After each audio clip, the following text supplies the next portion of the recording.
That will be cool. Anyway, let's keep on going.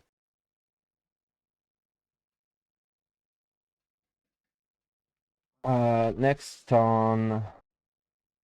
Oh, fuck. Okay. Next on... Let's stay on in the anime.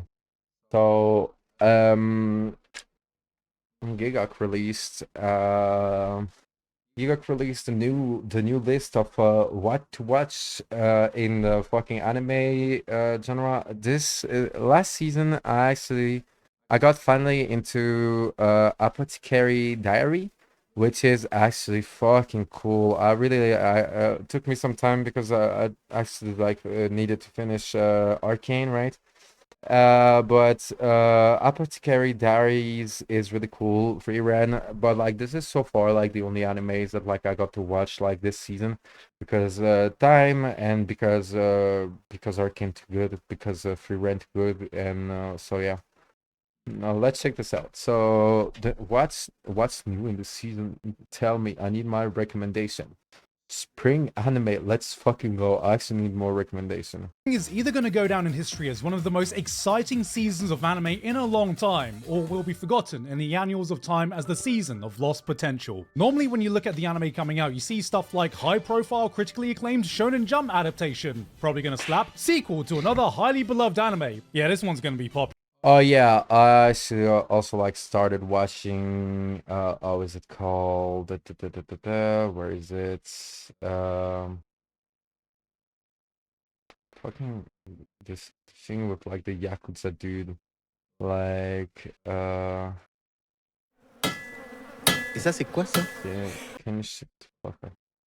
Sakamoto Days.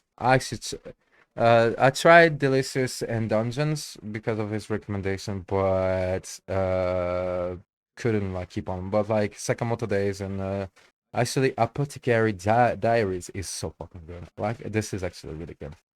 Yet, this spring we are largely heading into the unknown. New anime originals from fresh and also decorated creators of the past, franchise reboots, spin-offs, new unproven IPs that could be a classic or die on a whimper. So, screw the memes today because we've got a lot to get through. Hit that intro!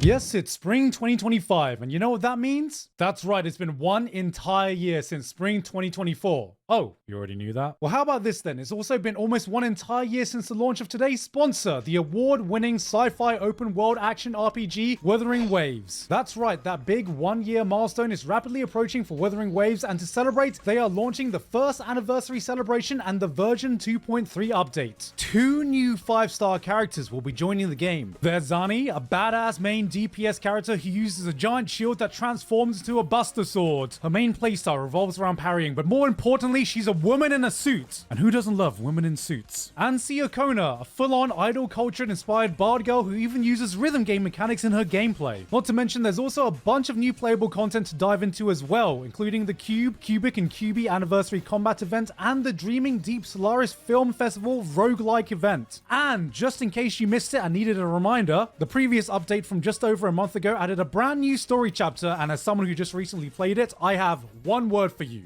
Absolute cinema. That's 2 words. So if you've yet to try the game or have just been looking for an excuse to jump back in, now is the perfect time. Head to that link in the description to download the game today on iOS, Android, PC, PS5, and now even Mac as well. Also, they've just announced their upcoming collaboration with Cyberpunk Edgerunners in 2026, so stay tuned for updates. Ooh, Thanks again that's to actually Wuthering Waves for cool. sponsoring us today, and with that said, back to spring anime. クジライさん肩ごめんごめん。もっといろいろ気にしてくださいよ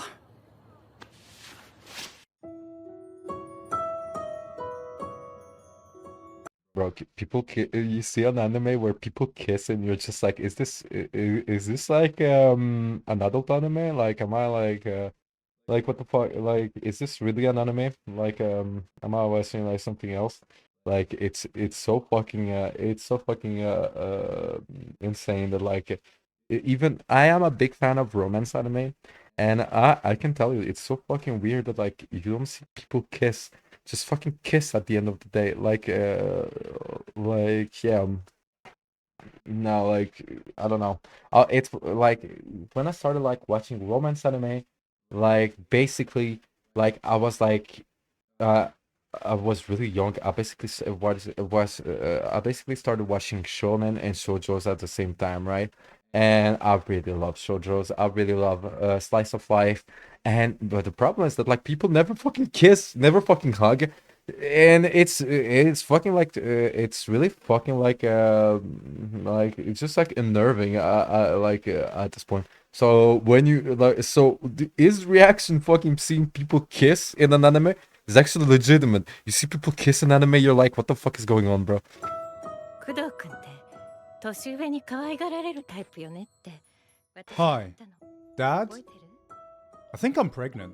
In a move of pure disrespect, we have Kowloon Generic Romance, having the goal to put generic in its title, giving a bad name to the shit we see every season that actually deserve that title. A romance series set in Hong Kong's infamous Kowloon walled city, capturing the era of 80s and 90s golden age so perfectly. While an angel from Evangelion just floating above them watching their every move, don't worry about it. Every single goddamn frame of this show oozes atmosphere, transporting you back to a time you yearn to relive again, even if you never even lived it in the first place. This series is vibes. Watching this gives you the same feeling of listening to some random city pop playlist that YouTube recommended to you at 2 AM and getting nostalgic for an era you weren't even around for. We finally have a romance, not in high school, not with some immature kids. There's a sci-fi mystery aspect that leads me to believe there's more going on behind the scenes, and you know what? This isn't even the only anime this season with immaculate vibes going on behind. Okay, so Kowloon generic romance, he actually forgets to fucking mention watch this fucking art. Like what the fuck? This is actually I am a big fan of Evangelion. I'm a big fan Kowloon generic romance. I am a big fan of like 90s vintage anime, and this is actually the fucking vintage romance anime that like maybe I was searching for. Like just look at the character design. Look at the fucking color pastels. Like this is actually really fucking cool. Okay. So this is on my watch list. I will check this out. I will actually. Yeah, check man, this getting out. nostalgic for an era you weren't even around for. We he finally talks have a about it. romance, not in high school, not with some immature kids. There's a sci-fi mystery aspect that leads me to believe there's more going on behind the scenes. And you know what? This isn't even the only anime this season with immaculate vibes. Cause what could be more immaculate than the end of humanity itself? And we're back at the fucking like, oh my fucking god, can we fucking like this is a trope that actually fucking is making me tired. The fucking end of the world. Can you be more boring?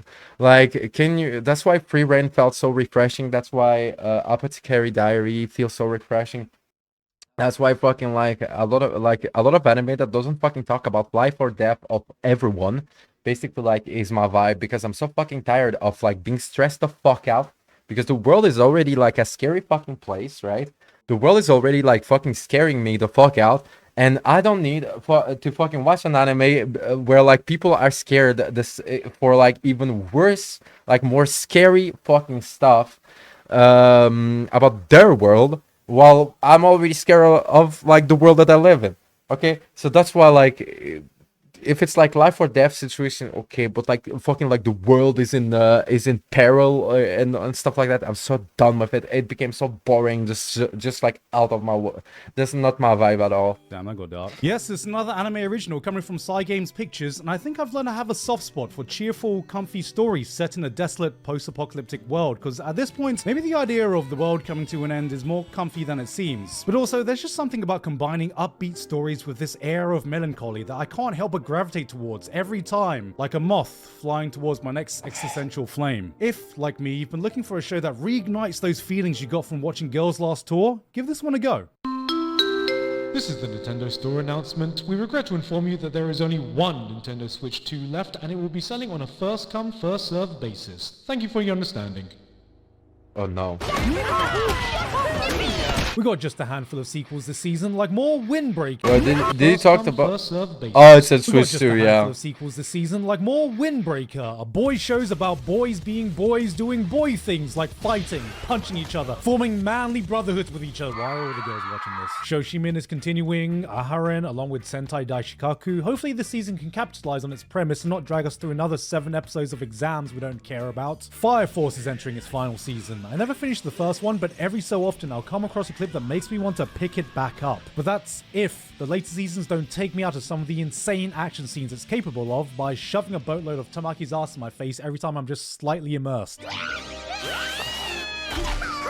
And that's a big if. Oh my god, is that Sea Dog VA? Oh my god, is that Sea Dog VA? Oh my god, is that Sea Dog VA? This one just came out of nowhere. We got another remake of a classic manga from the creator of Detective Conan this time, which I'd never heard of before. But god damn if this didn't turn Or Detective Conan, like if as a like just like artist, like if it's from the guy, just check, you might just want to check it out. It's not my style, is character design is not my style, but like you should check it out. Like this dude is a legend. turn out to be some of the best animation on offer this season. Studio Wit continue to prove they are just the master chef with everything they touch, because this is on a whole nother level for remakes of old school anime, even with some of the great ones we've had recently. My Hero Academia is also here with a darker, grittier spin-off series that has so far impressed me as much as the mainline show. It's interesting to see a street level perspective of the Hero Academia world, following characters who don't have flashy city leveling powers still find a way to take down these supervillains.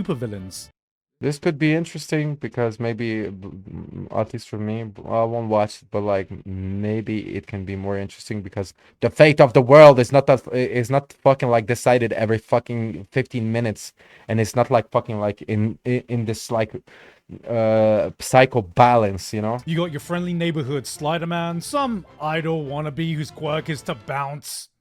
Crazy stuff. And the most powerful hero of all. Yes, there's the guy whose only quirk is the 2 massive balls he wakes up with every morning to take on these super villains without having any powers. It's Only Man's.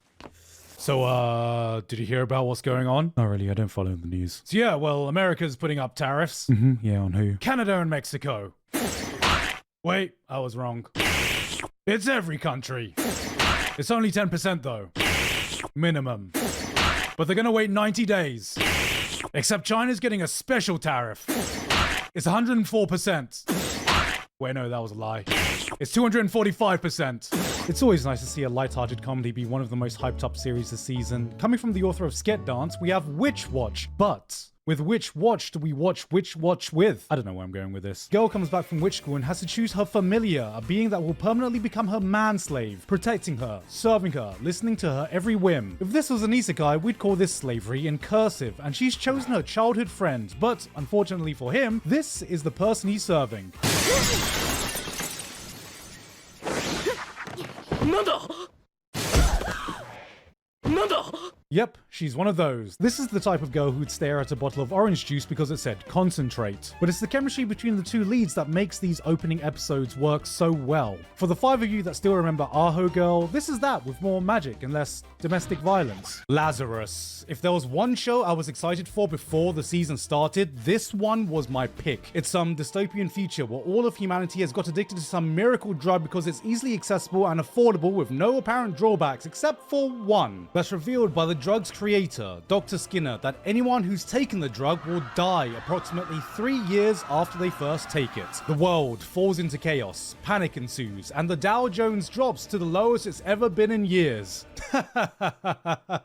Oh, you wacky sci-fi story. これがアメリカンジョークです。 And so a ragtag team is formed to catch him in what looks to be an old school action sci-fi. You got Shinichiro Watanabe, Cowboy Bebop, Samurai Champloo, one of the most goated directors this medium has seen, and you pair him with Chad Stiletski, John Wick's Chad Stiletski, for the action choreography with Studio Mappa bringing their best, and this should be a recipe for success. Visually, it's absolutely top dollar, the music is bebop-esque with a modern twist, the world looks so vibrant and alive with an early 2000s vibe we haven't seen for so long. On paper and with the names behind it, this is a show I really, really want to like. But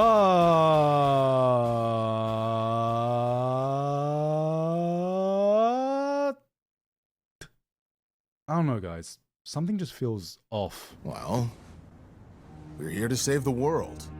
I'm not in, like, I don't like this character design, like this character design, basically like the way it looks and moves. What are we? Some kind of Suicide Squad? We're like the Avengers or something. Oh shit, guys, I was bloody joking. The writing is trying so hard to be cool. Really hard. Maybe a bit too hard, because it sometimes reaches awkward sounding dialogue or even Marvel level quips. It never quite reaches the natural charm and chemistry when you watch something like Cowboy Bebop. I mean, just take the main character. He's like Spike. He can do everything that Spike does, except with more backflipping. He can fight like Spike with more backflipping. He can run like Spike with more backflipping. Motherfucker graduated from the Leon Kennedy School of Necessary Backflipping. He just flew away. Like a bird that was let out of its cage. Did the bird do a flip on the way out? I'm gonna give it the benefit of the doubt now because it's still doing so many other things right. It's early days, so we'll know soon if it'll fall flat on its face or will it fly away like a bird, backflipping out of its cage. On this episode of What in the Actual Goon, an anime where a girl can loop back in time every time she takes off her underwear. Now, I'm no stranger to anime logic. I can get behind degeneracy. I can Japan logic. It's like, how can you go from like production, like writing an anime, like writing a manga, to fucking like anime production with this fucking like story? It could never happen in the Western world. I never fucking understood how the fuck it happens in the fucking like in Japan.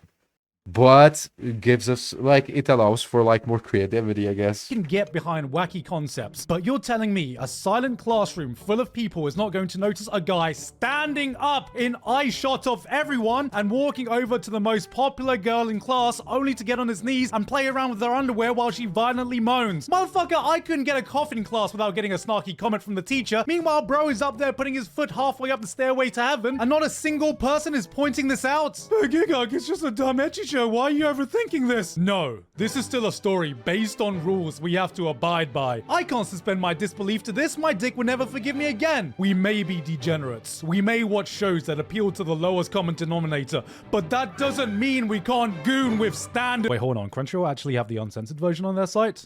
Okay, hold on a second. Here's your bill.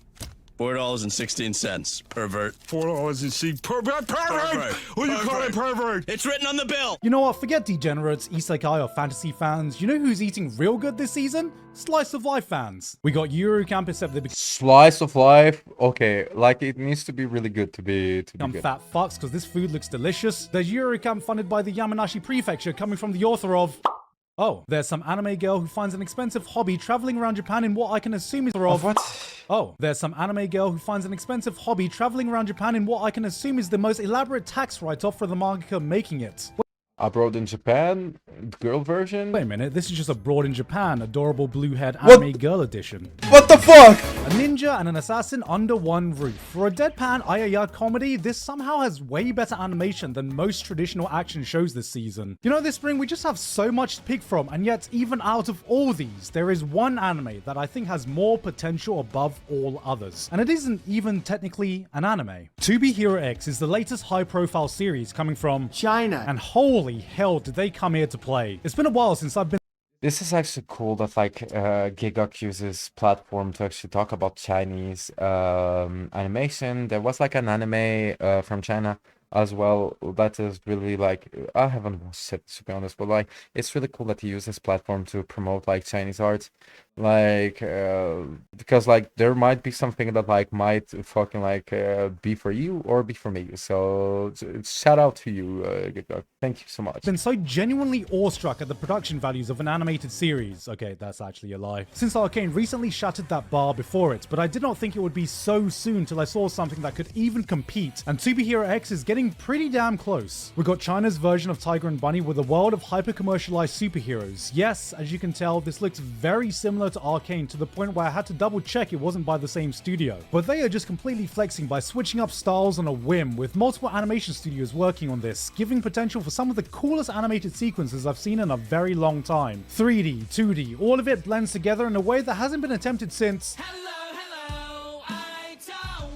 ever. This could be as much of a stylistic choice as it is a narrative one, and if the trailers are of any indication, there is even more switch-ups to come. This is not an anthology of stories, this feels like an anthology of animation and a celebration of everything kick-ass. No, this isn't technically an anime, but as an anime fan, nothing is getting me more pumped this season than To Be Hero X. Okay, I'll actually give it a try. Hero X. Hero X. I'll actually like check it out. Like, why not?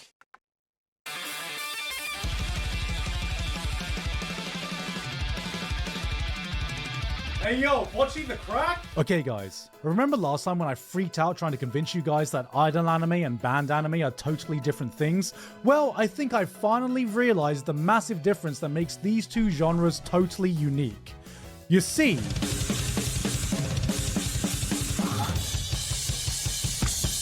I like this music. It feels like we've entered a new era of band anime since there seems to be at least one great one coming out every season, and this one looks to be joining the best of them. You want a fucking good... I will promote this until I fucking die. You want a good music anime? Ya boy Komei. Ya boy Komei. It's Ya boy Komei. Like, fucking check this out. It's fucking tasty. Music aside, what could be more fun than a bunch of uppity pret school or jaw summers politely speaking to each other in uppercase before shredding it on the guitar and getting really, really, really concerningly wet while doing so as a sign of their totally as someone who does music, this is actually realistic. It's not even lying, bro. Like, you actually sweat like no tomorrow. platonic friendship. No Hoyoverse. This was just a bloody fun show, and I don't know how they could make it any better. Oh! There's a bird! And she's flying out of the cage! Oh my god, when's she gonna do a backflip? I don't know what bloody horse Ume fans sacrificed to the gacha gods, but this franchise has now somehow become one of the must-watch sports anime. For those unaware, you come in thinking of watching a cash grab of some gacha game adaptation, and then they will drop a scene like this.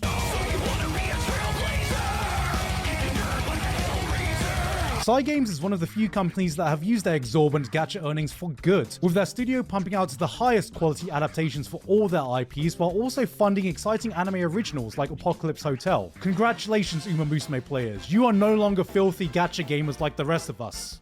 By the way, Genshin Impact, why no anime? Why not? Like at the end of the day, it's kind of like Cyberpunk Edgerunners. Just release a fucking anime, it sells more games, and you get like a full circle of like money making stuff, and we get more good stuff. Proud, you have ascended to investors. Oh! New season of Mushoku Tensei coming in! Wait, hold on a second.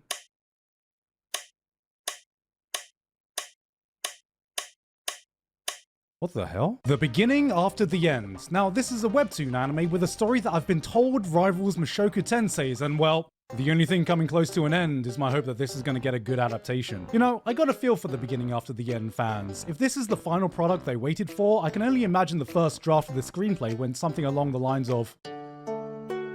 In the beginning, in the beginning.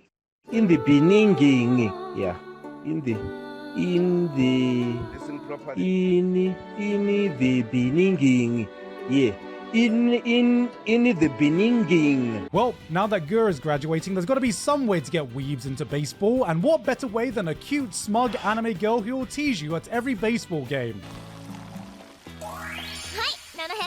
I'm suddenly uninterested. I know baseball is Japan's pastime and all, but I'm more of a football guy myself. What the fuck? Yeah, this one wasn't great. And then we get to Old Country Bumpkin to Master Swordsman, another fantasy anime except the main character is an older guy now. Look, at least anime is self-aware enough now to know that the audience that grew up watching Sword Art Online 12 years ago are now no longer teenagers. But do they think we're so cheap, so unchanged from our younger selves that we haven't changed. We are as cheap and as fucking easy to buy. We'd fall for the same power fantasy show, except this time they just aged up the protagonist to be this really chill and mature guy who's actually super modest and trying to get by in life, unaware how powerful he is, but still never overestimating himself, preaching respect and self-improvement, humbling cocky teenagers who end up admiring him and listening to him, not because he has aura, but because he has wisdom and life experience. And fuck, I really like this one. But hey, I actually like the fucking like all the Naruto, Bleach, One Piece like watchers that are like, that's me, that's my age gap. Like this is actually me now. Like I'm not fucking like identifying myself to now. We're not that old yet, guys. We're still hip with the kids. Hey, look, guys. Chicken jockey. Keeping on theme with the amount of nostalgic shows, we got an anime that looks like it jumped right out of late 2000s visual novel adaptation. Yes, if you couldn't tell, this is Key. Yes, if you couldn't tell, this is Jun Maeda. Yes, if you couldn't tell, it's probably going to tear your heart to shreds, but the real question is, how is it going to stack up against— Birds! They got birds! But wait, where's the cage they're escaping from? Not even a single backflip? I changed my mind, guys. This is probably going to be ass. Do a flip! Next up, Gundam GQX. Turn A Gundam. G-Cux? G-Cux. Gigux? Gundam? I never got into Gundam. Like I really need to try out. Yeah, let's go with that. Now, this is the highest profile new Gundam series to be released in a while, and while I've seen my fair share of Gundams, my editor, who is an OG Gundam fan and far better equipped to talk about this than me, has given me his statement he would like me to read on whether you should be watching this or not, from a true Gundam fan. Mobile Suit Gundam G-Quax is a collaborative production from Sunrise and Studio Kara. The project marks the first credited work Hideaki Anno has contributed to the franchise since Char's counterattack in 1980. Oh my god! It's got girls! Cute girls! Set in an alternative Universal Century timeline, G-Quax presents a scenario in which Char Aznavour joins the Zeon raid on Side 7 in 0079. A setting like this runs the risk of alienating new fans in the same way UC itself does, but also for the UC purists that don't like the change. They're playing the guitar together. Look at that, that's so cute. Oh god, they're adorable. I actually feel as though in diverging so heavily from the original story, it may make it easier for new fans to pick up without prior context. And as for myself, I'm thoroughly enjoying G-Quax, but I do find myself having many issues with most of the mechanical designs as they— And now they're sleeping with each other. This is peak anime right here. We've done it, guys. We've exhausted all other isekai ideas that there's only one place left it can possibly go. Space! Remember when I said the amount of isekai that start by death from overwork was getting a little depressing? Well, how about this? We got another overworked salaryman. Okay, nothing new to see here, but this time he has a family and he finds out his wife is cheating on him. But wait, that's not all. Turns out his daughter is not actually his real daughter, and if his day wasn't bad enough already, he gets framed for embezzling money from his company. His wife tells him he's pathetic, his daughter tells him she doesn't love him, gets fired, divorced, loses custody, is forced to pay child support and the 50 million yen he got framed for embezzling, and then— My typical Monday. Happens every Monday. Like this is somehow and it always gets worse with time. But typical Monday for me. And then, after all this, he gets cancer. Oh man, we didn't know how good we had it when Truck-kun was about. What's the name of this anime? Can a boy-girl friendship survive?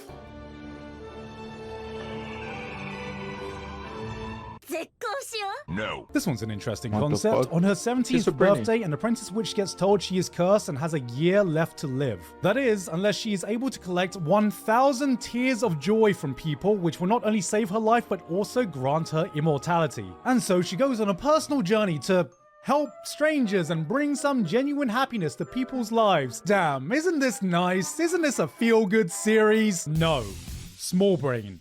Amateur shit. Let's break this down. You need to average at least 2.7 tears per day or you are going to die. That is multiple tears per day. Going around solving random people's problems is probably the dumbest fucking thing you can do in this situation. Think, girl, think. You can mainly focus on just one person at a time. Each problem can take maybe days or even more to solve, and at the end of it all, you don't even have a guaranteed success rate if the fucker doesn't want to cry. So, here's how a pro does it. Step 1. Get an apartment right next to a hospital. Extra points for a hospital that specializes in life-saving surgeries or delivering newborns. This will give you a way to passively farm that shit when you got nothing going on. Step 2. Becoming a wedding officiant. Weddings are just prime farming spots for people crying out of tears of joy, and being an officiant means you only have to commit an hour while possibly hitting up multiple weddings a day. Even if it's not the most emotional wedding, you should have at least an 80% success rate on the bride, groom, and their parents. But if that still sounds like too much work, don't worry. We have the nuclear option. Are you ready? Attend one single Taylor Swift concert and you will reach your cap in a single song with tears to spare, I swear to God. You will be actually thought about for it. the rest of the immortal life you will now live. But no, ooh, make this grandma cry. So happy. And finally, coming from the king of trashy romance anime is the Shunji family children. From the same mind that gave us Rent-A-Girlfriend, this is an anime that's a harem romance series about a dude and his 4 stepsisters, 1 blood sister, and a younger brother. And I'm sure hearing this summary, you may laugh, you may snicker to yourself, but I am here in awe, witnessing a man of true talent. Because a project like this is one of pure dedication and determination from a person with something to prove. We can all learn something from Shuinji family. It is infinitely harder to create than to judge. But if you're gonna do something, if you're gonna do anything, what's the point of doing it if you're not going to try to be the best?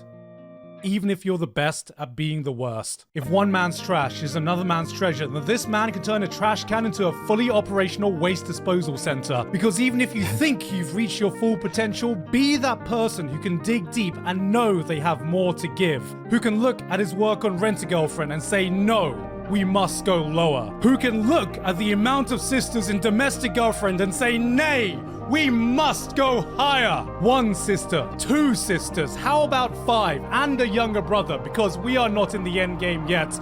There is always a higher summit to climb. So, just remember, family always comes first. Just as long as you don't come in family. Hey guys, hope you enjoyed that video. Thank you very much this month to Author Curtis Eckstein, Baz. Okay, thank you so much, Gigak. This follow Gigak if you didn't. Like, this man is a legend. So far, what will I follow?